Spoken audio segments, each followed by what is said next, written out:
and welcome to the Bonsai Stuff podcast, a podcast for every single bonsai lover anywhere around the world. Thanks for listening in. And in this episode of the podcast, which is episode 6 for season 8, I want to talk about a few things that are going to be happening very soon, which is the autumn period for us, what I'm going to be doing to prepare for that. As you know, I'm a bit of a planner, a bit of a prepper. I like to be prepared. Not necessarily a doomsday prepper, but more like a bonsai developmental planner. I'm not digging trenches and bunkers in the backyard just yet, anyway. But no, I like to be prepared. So I want to talk about what I'm focusing on and what's going to happen very soon around the yard, so you can get your head around it as well. And also, I was having a chat with someone the other day. I come across a lot of beginners, a lot of people that are just starting and they're keen and they're chafing at the bit and they really want to get into it. It's like, what should I do? What should I do? So I just want to start with, maybe a bit of a different focus on the podcast and just what I would change or what I would do, what my focus would be if you're keen and you're into bonsai, or even, let's say you're partway through and you're looking for a slight change or a step up, something like that. Well, it's what I would suggest to anybody with different things about, the stock and tools and all that sort of stuff. So it's going to be wide ranging, that one. But mainly I want to focus on autumn because it's a really important time of the year for our trees.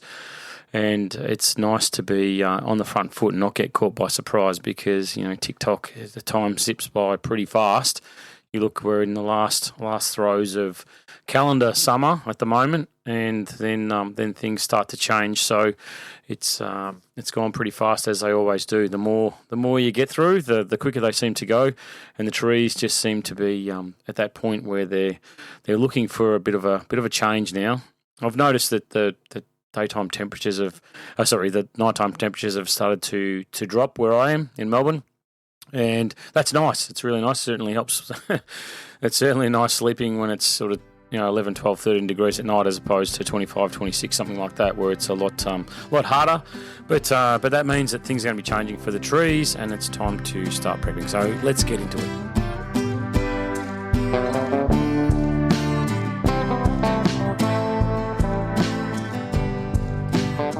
Okay, so if I was starting again, if I could change anything about my bonsai journey, and I've talked about this a few times before about training and education and all that sort of stuff, which I agree that is super important. But I think that based on where I'm at now and where a lot of people come through, and there's so much available online, there's so much information, there's rambling idiots on podcasts like this talking about bonsai every week.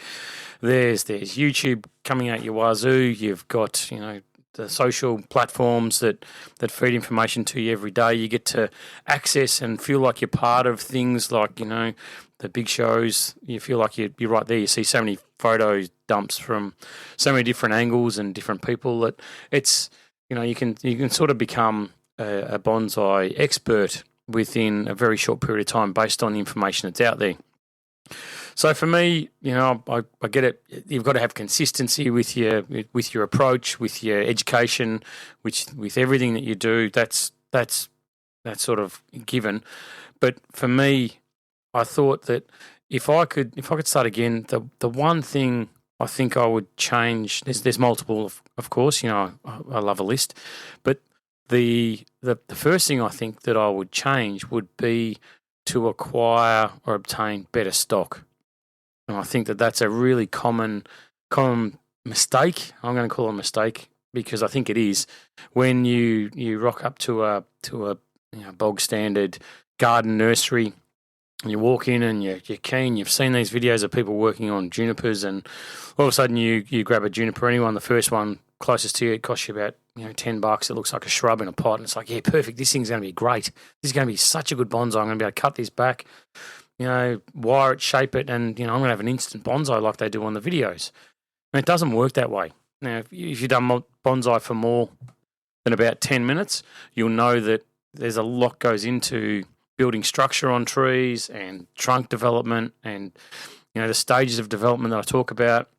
The trunk right the way through to the ramification doesn't all come together at once. And if you are buying inverted brackets, in commas, raw material that looks like it can do that, then it's been developed for a hell of a long time with a lot of work, those early stages done for you. Whereas if you just pick up something from a nursery, then it's designed to go in the ground and develop and look pretty. It's meant to be nice for the garden, not for a tree that's in a pot that's on display that we build structure with. And things like genetics, which very rarely get focused on, but looking at needle quality, looking at the colour of the tree, looking at the compactness of the growth, looking at the internode length on different trees, looking at your natives and saying, will that trunk develop nice bark over time, or will it stay super smooth? And if it stays super smooth, that's fine, but you've got to do your research before you start acquiring stock, because it makes such a big difference, 10, 15, 20 years down, 100 years down the track for what you start now. And so many times I come across people that have got to that intermediate stage where they've been a bull at a gate, they've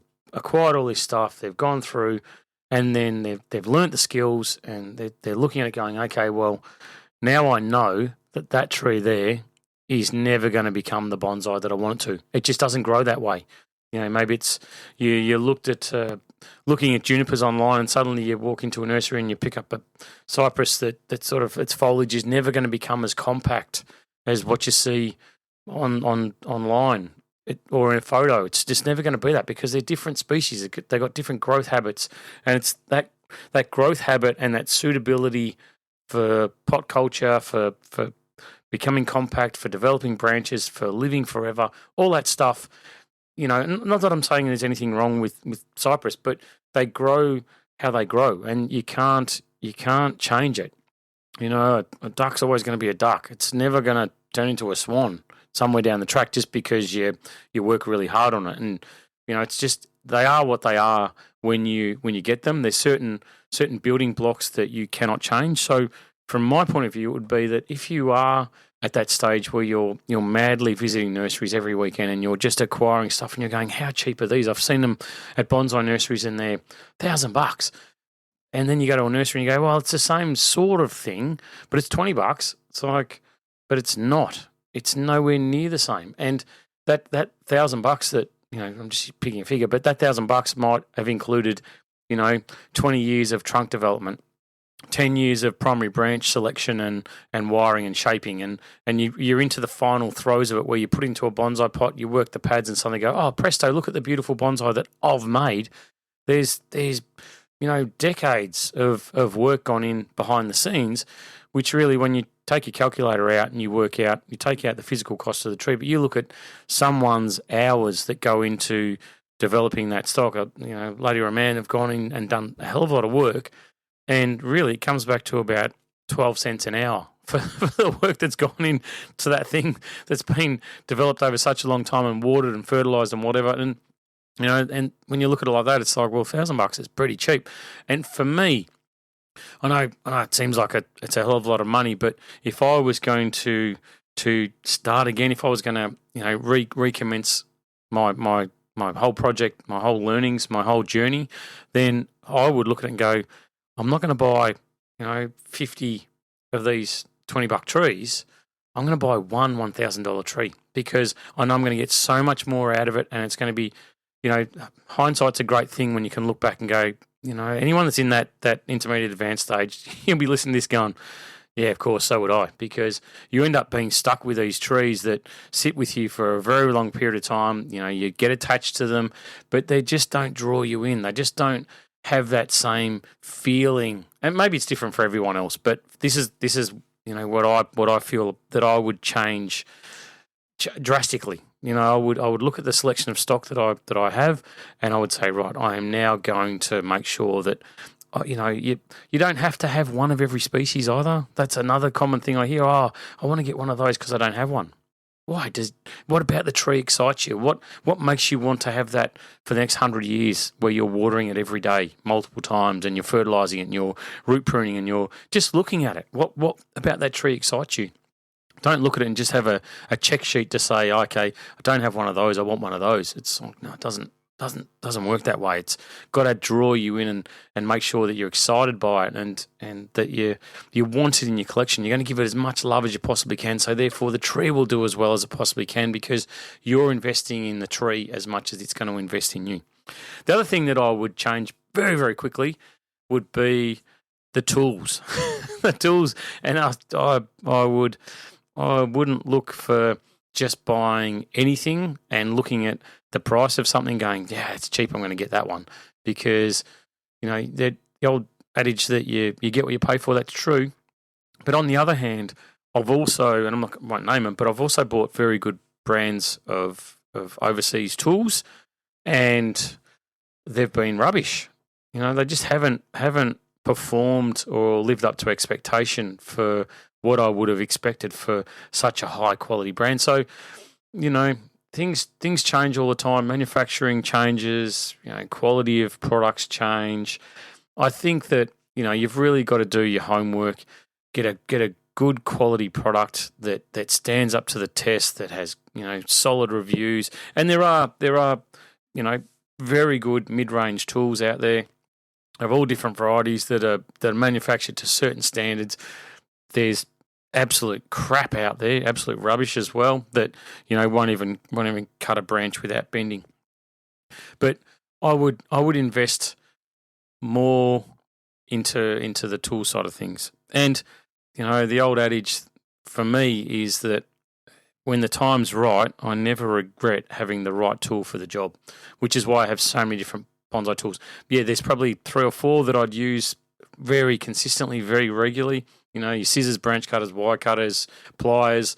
That's a really nice basic kit for me to flog through the vast majority of work. But then when I get to a really special tree where I want to do fine detailed pruning of the branches, but they're probably just a little bit too thick for scissors, then I'll step it up to my super fine small branch cutters, and I love it. Could I do it with normal branch cutters? Probably, but they're a bit big and clunky for that fine detailed work. So getting in there with my narrow blade branch cutters, lovely. I love it. But then when I'm removing larger branches, I've got a saw. Yep, of course. But then I've got my large branch cutters as well. So I'm only using branch cutters as the example, but for me, I really look to have a good kit with me to make sure that I can do the work properly. And of course, spending $1 million on tools doesn't make you a professional standard bonsai developer. Of course it doesn't. There's a lot that goes to it. But, rather than buying this pair of scissors this week and then in 3 weeks later buying another pair and then buying another pair and then buying and just continually going, oh, that'd be great. Oh, that'd be great. And that slow upgrade, I would rather look at it and go, okay, what's the best that I can afford right now? Because I'd rather wait and acquire something in, 3 months' time than go out there and buy 20 pairs in the next 3 months and suddenly realise that I've still got crap and I don't have the pair that I want. Because tools won't last forever. They definitely don't, but they do last a very long time when they're maintained properly. And the most common thing that I see for tool failure is misuse or expecting too much from it. You get to again, I'll stick with branch cutters. You get to a nice thick branch and you go, yeah, I've got branch cutters. That's a branch. I'm going to cut it. But you're expecting too much for those branch cutters. And it's not that the tools failed because it hasn't been manufactured correctly or there's something wrong with it. It's because the user often doesn't know the limitations of the tools. And, for me, I work on, and I suggest that you work on feel. If you go to start pushing through and cut something, again, with branch cutters or scissors or knob cutters or anything like that, and you start feeling resistance on those handles, don't persist. That's where you stop, you pull back and go, okay, I'm at the point where I'm going to damage these tools. What do I have to do to get this removed? And then it might be that you come back to your saw or step the tool size up, something like that. But as soon as you start to feel that resistance in the grip, and it feels like it's starting to work a little bit too hard, that's when I stop. You can reset, you can adjust tools, scissors that have slipped apart, which again happens to all of us, happens to me, where I do get through into cutting something a little bit too large, and suddenly you find the tip of the scissors may not connect thoroughly back together. There are things you can do to rebend those back in, put them in a vise and work them back. So you can correct minor errors, but once it goes too far, once it snaps, once the tip of a pair of pliers that's used to bend, say, a wire that's way too big or a branch that's way too big or whatever it is, once that snaps the tip off, it's not a manufacturing issue. I guarantee I'd almost put every penny that I've got on the fact that it's misuse of those tools, and tool failure is caused by misuse as opposed to tool failure by manufacturing issues, because it depends on the quality and all that sort of stuff. But I circle back to that first part where I talked about spending the money and doing the research and acquiring really good tools, or the best tools that you can get. And it's not always the brand that are the best. It's often it's the ones that somewhere in that mid range that I find for me are absolutely perfect. They're not gonna break the bank for you. They're not going to let you down either. And it's really comforting to know that when I do work on things, that I've got the tool that I need and I'll use it appropriately. And like I said, you never regret having the right tool at the right time for the job that you have to do. So the other thing, I talked about it recently in the podcast, was about that the bonsai skill of waiting. And that, whenever I talk to people, and this is based on recent conversations within the last week, that comes back over and over again. I would say to myself, just calm the farm, just settle down, just make sure you give the tree time. Don't keep fiddling, don't keep adjusting. When you've done the work on it, just let it rest. It might not be perfect that you've done, and you might learn a new skill in the next couple of weeks that you go, whoa, that'd be great. Imagine if I did that on that tree that I've literally just worked on. It'd look even better. Yeah, just cool it. Just leave the tree alone, because I guarantee you that's going to cause more problems than not. And I talked about it earlier. The last point that I want to raise with this section of the podcast would be consistency. Just really follow a path. Just stick with the path. And I've talked about that over and over and over in the last sort of 8 seasons on the podcast, but it still comes back as something that I find there's a lot of chopping and changing, and a new video today is outdated by a video in 2 days' time that says something else. Or there's a technique where you can cut chunks out of a trunk and fold it over, and you've got this twisted, beautiful tree. Right, I'm going to do that on the weekend. Perfect, great. I've got the dead straight trunk there for it. No worries. Is it going to work? I don't know. Just be really consistent with it, because your trees take time. They move very slowly. They heal slowly. They are designed to grow very, very strong over a very long period of time.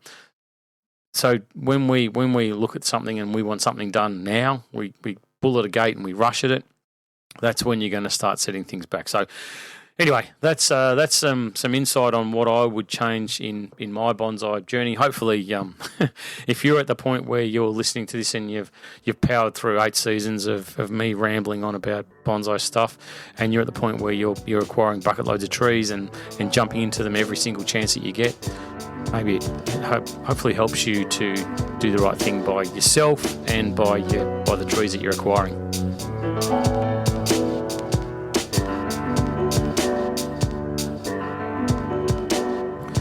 All right, so autumn is coming. It is seconds away. It's probably already here for some people that are listening to the podcast a little bit late, but you've got to have a plan.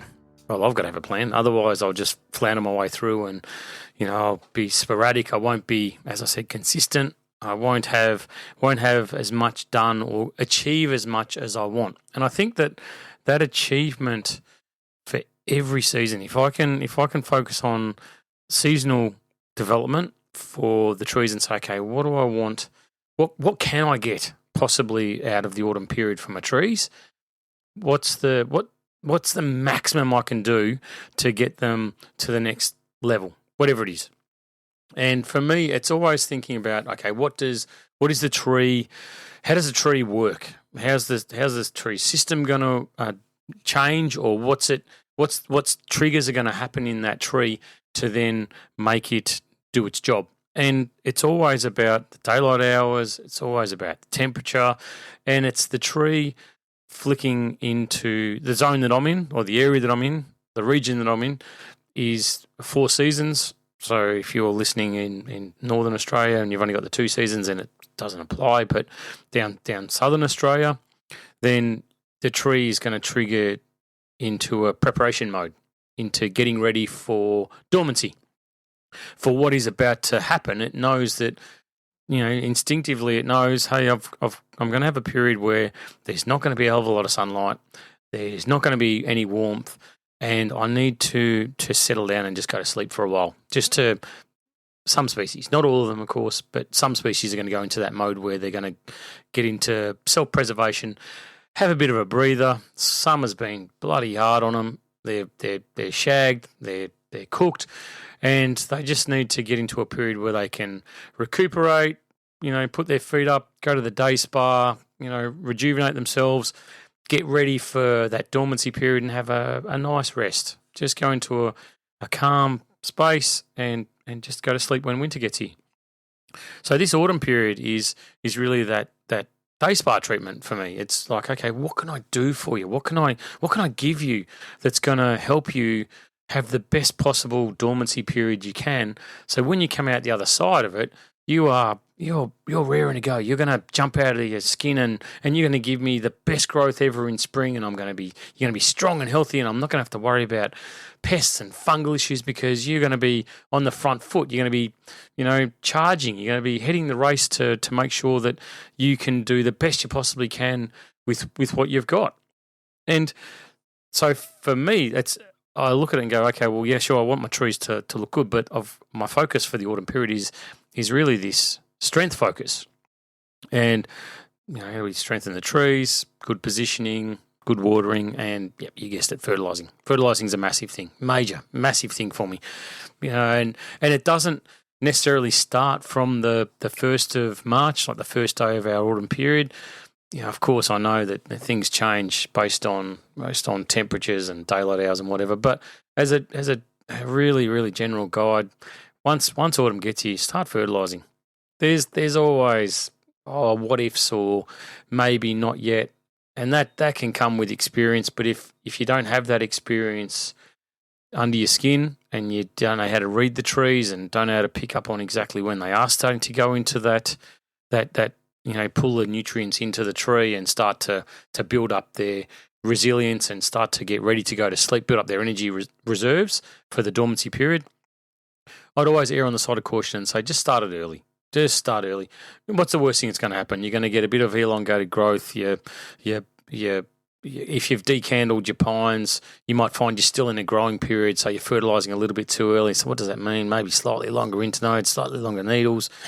Is it the end of the world as opposed to building the strength of the tree? No, I don't think so. So I always err on the side of caution rather than being too late. I don't want to miss any opportunity to build up the strength reserves for any of my trees. So I'd always say, maybe you could wait another week to start your fertilising. Maybe you could wait another 2 weeks, but do I want to miss the opportunity to be there right at the start? No, I don't. I definitely don't. I always look to fertilise sooner rather than later for all of my trees. And understanding that the trees start to pull nutrients in from their foliage, start from their branch structure, they start to store it. I'm always cautious with major branch removal in the autumn period.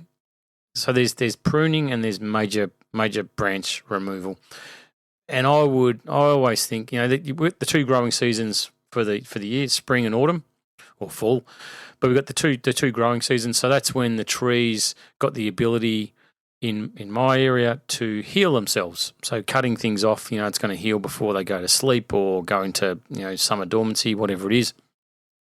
So I know that they're two good seasons to be doing work on trees. But understanding that the trees have got to pull reserves from the foliage, going in and removing major foliage off the trees before they've had the chance to store those reserves could have an impact on it going into the dormancy and then into the spring period. So I always keep that in the back of my head and think anything major like that, look, it's possible. Yeah, the tree could bounce back. If I don't need to do it, then more often than not, I wouldn't do it. Some species, for instance, black pines, with the majority of work for them being done in late autumn, early winter, and you are looking at some major branch bending and maybe some significant work and branch removal. They're resilient. If they're strong, they're resilient. They can handle it. But something like a cedar, you might have an issue with. So you just be very, very careful with what you're doing and that major foliage, major branch removal from the trees during this autumn period. If it could be avoided, then I would. And I never do it too late. If I've got a deciduous and you're looking at reducing back some sacrifice branches, then for me, the earlier side of autumn is a really good time to do it, as opposed to the latter time when the tree's starting to get ready for dormancy. And it's not like it's got a gauge on the front of it that says, yeah, okay, I'm active, I'm dormant. It doesn't. You've got to be able to read the tree, and maybe removing significant stuff too late in that autumn period can have an impact on the tree's ability to heal, which means that wound could stay open throughout the whole dormancy period, which is an issue for me. I don't want that. I want the tree to try and heal as much as it possibly can and get ready for the dormancy in the strongest possible fashion that it can. So when I think about what's on the agenda for me, what are my target species and timing for doing the work on those trees, if we break autumn into a couple of segments, or early, mid, and late, the period range, then I would think that in the early range for me, my priority would be, okay, deciduous pruning. They've got long growth on them at the moment. When I cut them back, if you've cut back your long shoots on your deciduous, then you may have found that you've got another flush of growth there, which probably doesn't look fantastic. It's another flush, and you sort of maybe patting yourself on the back about it. But for me, I look at it and think, well, the trees used the resources and the buds that I was going to be saving for next year to grow foliage that's getting exposed to still extreme temperatures. We're still getting hot days, and there's a possibility for the next good month easily that there's spikes in temperature both ways. There's hot and cold potentially coming. So I really don't want to put the tree in a position where it's pushing that new growth out necessarily right now in an unprotected fashion. I'd rather leave those longer shoots there, have the tree look a little bit scrappier, and then go, okay, so now we're getting into this. We're still getting a healing period, but it's not going to be major growth. So then I can come in, I can start pruning back the deciduous, with the hope and expectation, doesn't always happen, but the hope and expectation that those buds there will just stay nice and plump. So when spring comes around next year, they're going to take off and the tree's going to have all that stored resource. Whereas if you've got tiny little new growth now, then the buds that are developing on that tiny new little growth, they're going to be big enough and strong enough when spring comes around next year. There's a possibility that's an unknown. Maybe they will, maybe they won't. So you may get an issue next spring because you've cut too early. So for me, breaking the autumn period into those sections, I would say my first target would be this deciduous prune. So my deciduous would be well and truly on my agenda. But again, I wouldn't be putting significant branch removal in if I didn't have to. If I thought it was necessary, then yep, that would be something that I would look to do. But if I didn't have to, then I wouldn't. And the midsection for this period, and it doesn't mean this is the only time it can be done, but I would be working on my cedars. Cedars can be worked before now, well and truly. They could be. And in fact, I've been doing it. But based on my regime and timing that I like to use for working on my trees, I would say that mid-autumn period would be a great time to get in and work on my cedars. Get in there and needle pluck, open them up, make sure that there's very little space for spiders and caterpillars to get in there and start making little nests and pulling in foliage that's going to eventually die. The older needles will really be showing themselves because the new needles will have hardened off that have grown in spring. So you'll have this colour variance between the old and the new, so it makes it really easy to get in there and do the work and pluck it out. Things have set, branches have sort of grown as much as they're going to grow. So I can look at, reducing back the spears, the shoots that have taken off and cut them back and start to make everything look really nice. As I said, doesn't mean that that's the only time it can get done, but for me, it fits into a nice window where, I know for the latter part of autumn, as I head towards the winter period, when I know that a lot of the trees have gone into dormancy or they've stopped their growing phase, it's go time for me with my pines, and I know that I'm super busy with that because it's an area that I love. I love working on pines, and I've got a couple, just a couple to try and get through. So I know that I've got that sort of 2-month window of the last month of autumn, first month of winter is a really good time for me to spend working on my pines, because they've got their growth out of, well, in the vast majority of cases, that I try and not talk in absolutes at all, because it's always going to vary. It's always going to change, and there'll always be some situation where I look at 20 trees and go, well, okay, that one looks like it's still growing, but the rest are okay. So in the vast majority of cases, I know that they've gone through their growth period. They've got their beans out. They're not going to extend anymore. So then I can get in there and needle pluck and bud select, Y shape, do all the stuff that takes a hell of a long time per tree.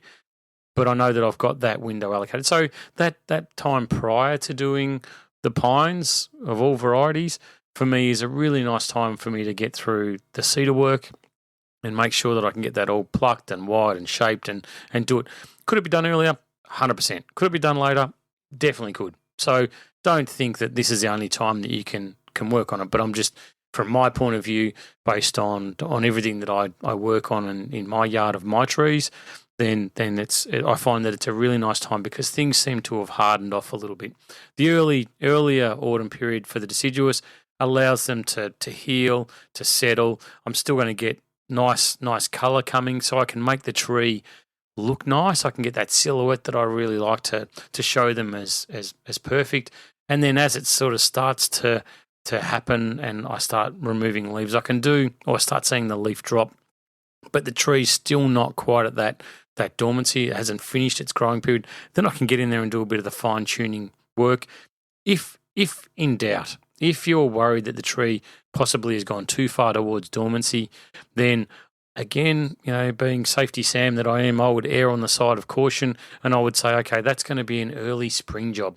Once the tree starts to move and starts to open up its foliage just before bud burst has happened, probably just after you've repotted, if you're repotting, then I would get in there and then I would do that prune, because the tree's definitely heading towards a more growing period, so it'll heal really fast. And I wouldn't stress too much if the tree doesn't look absolutely perfect. If it's going into a show or it's a high-end finished tree, then sure, this autumn pruning is super important on deciduous to make sure that they do look absolutely perfect, because that naked winter silhouette that's everything for me with my deciduous. So I work very hard during this period to make sure that I've got that as perfect as I possibly can.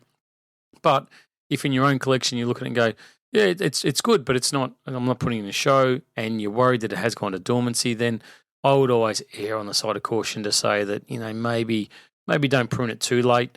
Prune it more as you get into the start of spring. So prune it a little bit early on the spring side as opposed to late on the autumn side. That's what I'd recommend. And the other thing that I'd work on during this period too is my natives. They've had multiple cuts. If you've got Australian natives in your collection and you're anywhere in this lovely country of ours, then I guarantee you will have worn a pair of scissors out on your natives. They love it. Like you have exotic species that struggle with temperatures and extremes, and then I walk past my natives and go, my God, they just don't stop growing. They just won't settle down. They are, you crack 40 degrees and you can almost hear them pushing out new shoots around the tree, and the foliage just handles it. There's not one native in my collection that I can say I'm running through them in my head, but I can't think of one that's got foliage burn at all.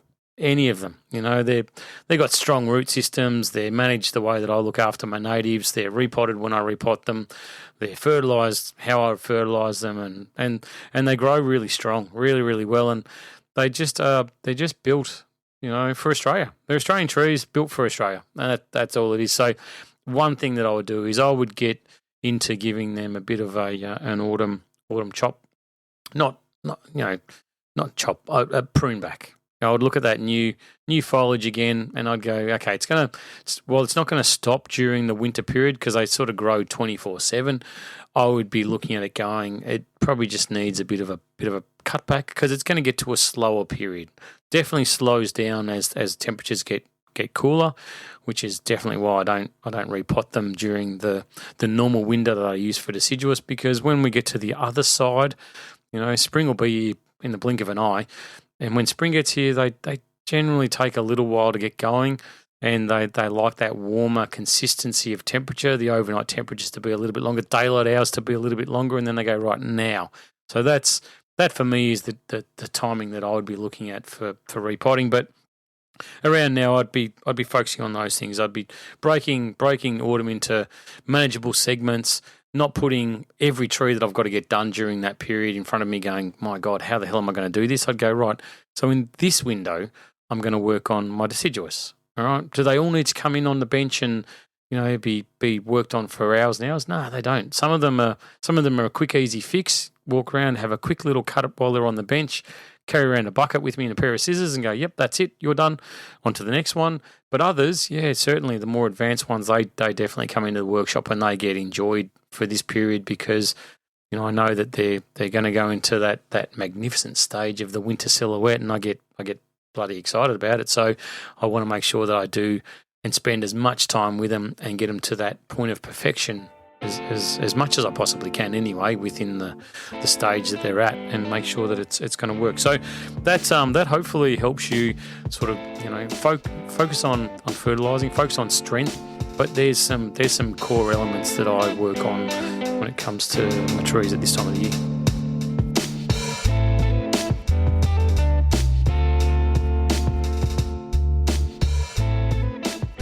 Well, folks, hope you enjoyed the podcast. Hope you got something out of it. It's nice to focus. It's nice to have a directive, which I hear from people too when they listen to this podcast and they see me and catch up with me and say it's nice to get a nice reminder. So I appreciate it because it makes me sit down with pen and paper and go, okay, so what is it I'm going to be doing? Gives me a plan, gives me a target, makes it pure and simple, easy, and I don't get overwhelmed when I walk through the yard and see, trees that maybe aren't in the state of perfection. Some are, but some certainly aren't. But I don't worry about it because that's for then. I'll do that somewhere in the future. That's for now. The tree's just doing what the tree does, and I'm helping it. I'm facilitating it getting stronger. So I don't stress about it. I had someone mention to me a while ago about a fertilizing bag filler. And I know somebody who's got an electric one, so I'm really interested to see how that goes. And if that works, that could make life a hell of a lot easier. But do focus on your fertilising. I strongly suggest that you get ready for it. Start getting your supplies, start getting ready for it. So when the calendar ticks over in a really short period of time, you're not on the back foot. I know it sounds crazy to think that only a few days or a week really won't make a difference, but it's 1%ers. It does. Things do make a difference. And if you can be on the front foot with anything when it comes to your trees, then I guarantee you they'll be better. Pests. Don't walk past the pest today and go, yeah, right, so in 2 weeks' time I'll sort that out. It's like, no, do it now. It makes a difference. And when it comes to anything, watering your trees, right now, as I've mentioned, we're going through a period of change. Always happens. And you get caught by surprise. Overwatering becomes a bit of an issue. Maybe that will impact on autumn colour on your deciduous trees. So focusing on doing the right thing right now will make such a big difference. Anyway, enough said. I'll be chatting with you again in a week's time. Thank you for listening in. Love you, subscribers. You are the best thing since sliced bread, and I hope you have another brilliant week in bonsai. Till you hear my dulcet tones again, happy bonsai.